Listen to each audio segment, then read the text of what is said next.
Oscar Wilde famously quipped in Lady Windermere's Fan that modernity is knowing the price of everything and the value of nothing.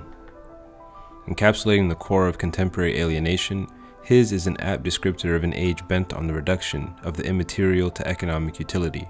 Not only are labor, time, and identity subjected to market logic, but financial insecurity is limiting autonomy and shaping behavior in ways that we've never seen before, unwinding the social fabric and revealing hidden idols carved beneath the fiery pulpits of modern Western exceptionalism.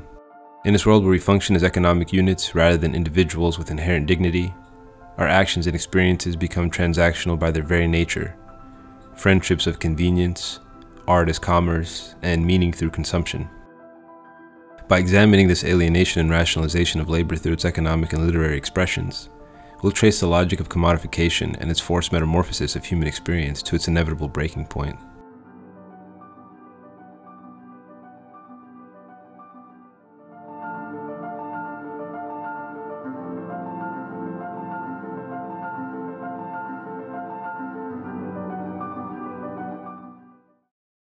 Although the rise of transactional society is a product of centuries of economic and philosophical shifts, this essay will focus on its key manifestations, particularly through the lens of Marx's theory of alienation. Wage, profit and rent, and private ownership, they all culminate in alienation. This is a reinterpretation of Hegel. Alienation does not come from ideas, it comes out of material conditions, of the nature of capitalist economy. Hegel takes history to be the progressive realization of the idea, the Geist, the spirit of human freedom and rationality. In that respect, Hegel is a metaphysician, and Hegel makes demands on our credulity that in the mid-19th century Marx is not willing to accept. So what he does not have the notion of capitalism. It comes out of the nature of commodity-producing commercial society, right? That's where alienation is coming from, rather than ideas. And the problem can only be solved if you fix the problems of commodity-producing societies.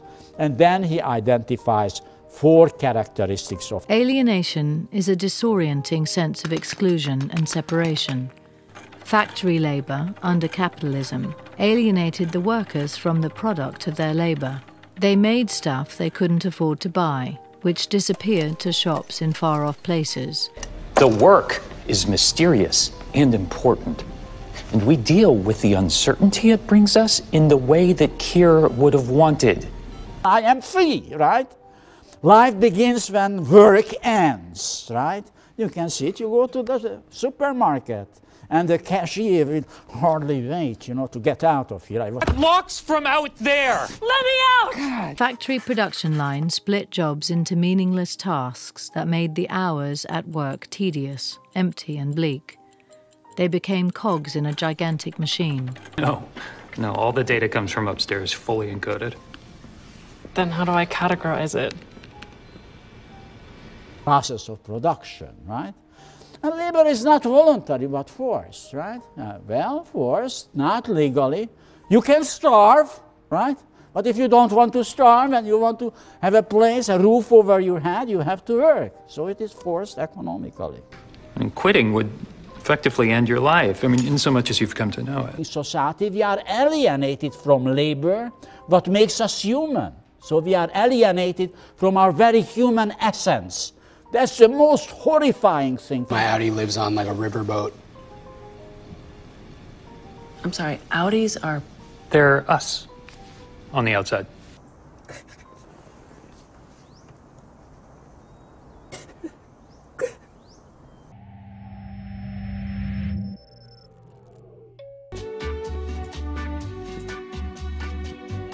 I'm sorry, I don't know anything about myself. Finally, we are alienated from our fellow man. This is probably the deepest idea in the whole theory, right? Together, as a family. I could not, with a razor to my throat, be less interested in being your family. Workers lived for the few hours at home when they could eat, sleep and relax. The rest of the time, they weren't fully alive. This work also alienated them from each other. But it won't feel like it, not to this version of you anyway. Do I have a family? You'll never know. And I have no choice. Namely, that we're beginning to treat each other as object, right? As we are entering the world of commodity production, profit maximalization, self-interested individuals, right? Go like a boot, Mark. You're more loyal to this place than to your friend. I'm loyal to how it felt around here before you showed up. You mean when Petey was here? Yeah, because there was balance. We could have fun and work without the whole goddamn department imploding. Work is bullshit. Utilizing this framework, we begin to see the effects of reducing human experience to the pursuit of capital, a cognitive dissonance, especially in the West, where unbridled consumption is the blossoming of self-expression, directly tied to the limits of your wallet. The wealthy are envied for their ability to express themselves through ownership of goods or comforts. The American dream is a shared fantasy, and all are welcome to the pursuit of such happiness. The age-old Protestant work ethic describes how early American societies came to see economic success as a moral virtue, rationalizing work and its accompanying social structures. These beliefs partly gave way to the prosperity gospels and megachurch movements seen today. Efficiency and calculation in such a worldview replaces traditional and communal values. Rationalization of this type even extends beyond the workplace, where leisure is optimized and performative actions replace authentic connection. Profit maximization then bleeds into every aspect of life. Till when we think we've reached our limits. I've gone as far as I can go.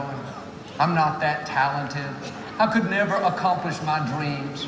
No, God wouldn't have given you the dream and then not given you the ability to do it. You have what... And thinking instrumentally around the world, right? What are the most less expensive means which gets us the cheapest to this end?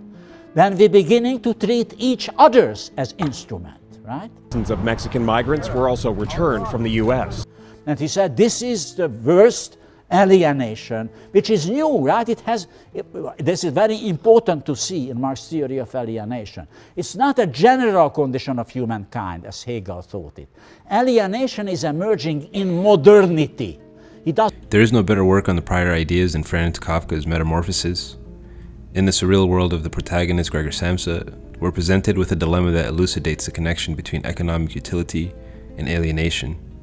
A healthy young man, Gregor, awakes one morning to find himself transformed into a vile bug. Whether literal or figurative, the transmutation serves as a change in state from earner and provider to beggar or burden. His first reaction to his condition isn't the expected exasperation of the absurdity, but rather he's filled with anxiety over missing work.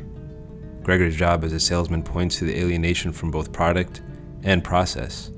He doesn't make nor use the items he sells, describing the first two forms discussed prior. The characteristics of modernity and modern industrial and urban life, that we are not interacting with each other as human beings, right, in an all-sided personal relationships, but we tend to treat each other as objects, right? You be suspended from your position effective immediately. You are fired.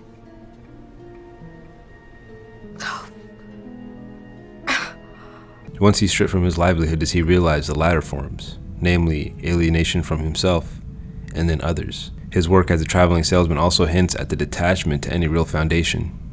The modern man has no home in this desert of meaning that is materialism. His family, dependent on his income, initially are tolerant, albeit disgusted, of his condition. However, as time goes by, they grow resentful when he can no longer provide for them.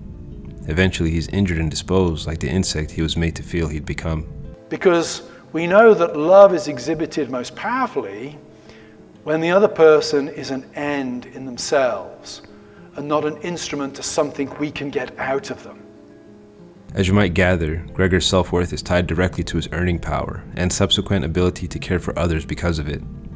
This sense of purpose, once stripped, illustrates the transactional nature of his relationship to family and society in general. The laborer is dehumanized in such a system, and it becomes oppressive to those who must care for him when he can no longer participate in the generation of income. His very existence becomes intolerable. Service always comes at a cost when its only reward is $1. We treat each other as an instrument to reach an end, right? We call the others only when we need that person for something, right? We act out of simply self-interest in interacting with the others. While this may seem an extreme metaphor for the expendability of individuals that view human worth through productivity alone, it's worth mentioning how it conjures to mind the dingy retirement homes, where the aged members of society are neatly sequestered from the general populace, almost as if aging were a criminal offense, serving as a reminder that the same fate awaits us all, no matter how productive we may have been at some point in our lives. I do know how I feel every day when I come from being with you. I come home feeling tired but fulfilled. I feel satisfied. I must like you very much, and though today is my last day with you, I'm certain you will remain with me in spirit in some deep yet completely inaccessible corner of my mind. The thought of halting economic growth poses an existential threat to the idol of progress, however infinitesimal it becomes before the inevitable crunch of resource overconsumption and societal fraying. The story of Gregor concludes with his sister now matured, or metamorphosed, by the entire ordeal, stretching as if releasing a great weight from her shoulders. The parents observe the young woman's growth and are thrilled by their daughter's newfound viability to find a suitor to support their family. Gregor is now fully discarded from their mind, replaced by the imagined suitor who will fill the same role for the family. They are finally free from the tyranny of his helplessness. We lack compassion, right? We lack love, right? We lack sympathy, right? He probably did not read his Adam Smith carefully enough. Right? Gregor's transformation shows what his life was actually like without pretense of duty. Family reduced to no more than a colony of ants, forced to work in close quarters. Here with you all, I say she most definitely has a family. If not clear before, it's key to restate that in contemporary society, the logic of transaction is not just imposed from above, but it's internalized and embraced by the individual, shaping how they perceive not only themselves, but their relationships and even their own existence. It's okay if you cry. She was 5 CEOs ago. They never had a woman before. As she told her father at age 7, she was going to be the first. Isn't that lovely? This manifests in the commodification of identity, rise of self-exploitation, and the disposability of human relationships. We've come to see the self as a brand. I think I'm better than everyone else. I want to take what's yours and never give it back. What's mine is mine, and what's yours is mine. The imperative to be seen and validated as transformed self-expression into an act of branding. Social media doesn't merely facilitate connection, it compels individuals to perform their lives for public consumption, thereby erasing the boundary between private and public existence. Influencer culture, where authenticity itself is commodified, encourages people to curate an image that aligns with market trends, adopting aesthetic, championing socially acceptable causes, or packaging struggle in a way that garners engagement. The result is a reality where identity is no longer an organic development, but a carefully engineered product designed for mass appeal. Postmodernity, in this case, replaces reality with representation, leaving us in a world of manufactured images no longer corresponding to authentic experience.